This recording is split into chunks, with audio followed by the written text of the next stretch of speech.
Curious George Makes Pancakes by Margaret and Harley. This is George. George was a good little monkey and always very curious. One morning, the man with the yellow hat woke George up early. "Time to get up, George," he said. "The pancake breakfast is today." George loved the pancake breakfast.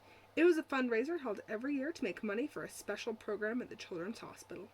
Besides eating pancakes, there were all kinds of games to play.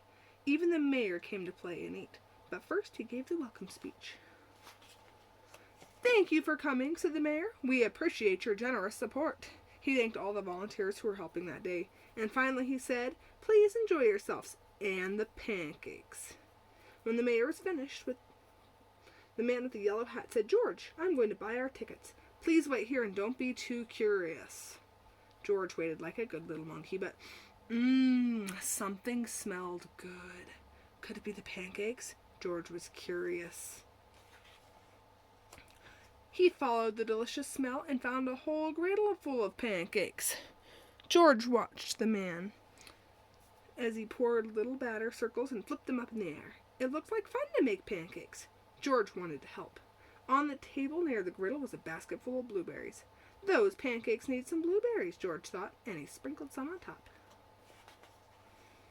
Meanwhile, the man at the griddle was so busy he didn't notice the little monkey helping him.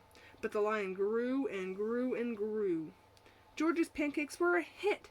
Soon everyone wanted them, and the man could not keep up. "Please wait," he said to someone holding an empty plate. "I need an assistant to help me."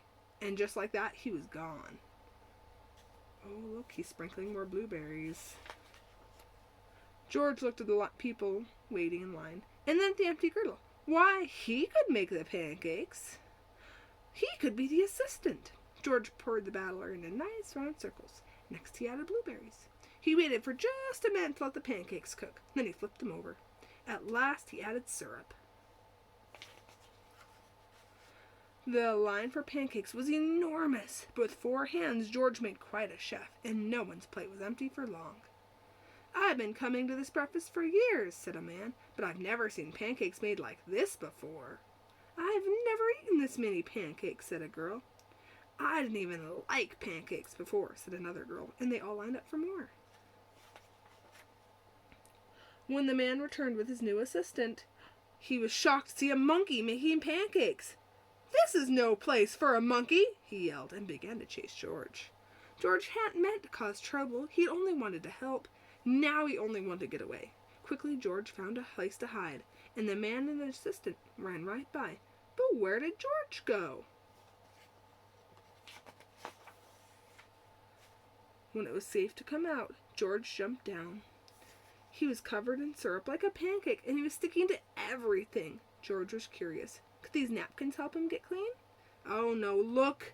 They didn't help at all! Now he's sticky and covered in napkins. No, the napkins only made it worse. What George wanted was some water to wash with. Why, here was the perfect thing! George climbed up. This would do the trick for a sticky monkey. George sat on the bench and splashed himself with water, but all of a sudden... Splash! George was in the water! What a surprise! George climbed up again and splashed back down again. He had never been in a dunk tank before, and he had never had so much fun getting clean. Soon everyone was having fun, and the line at the dunk tank grew longer than ever, even longer than the line for pancakes. Later the mayor came by. "I've heard all about your delicious pancakes," he said. "You made our fundraiser a big success, and I have a special favor to ask of you." At the end of the day, George got to present the money from the fundraiser to the president of the hospital. "Thanks to you, George. This has been our best year ever. Will you come back and help make pancakes again next year?" she said. George nodded and everyone cheered. The end.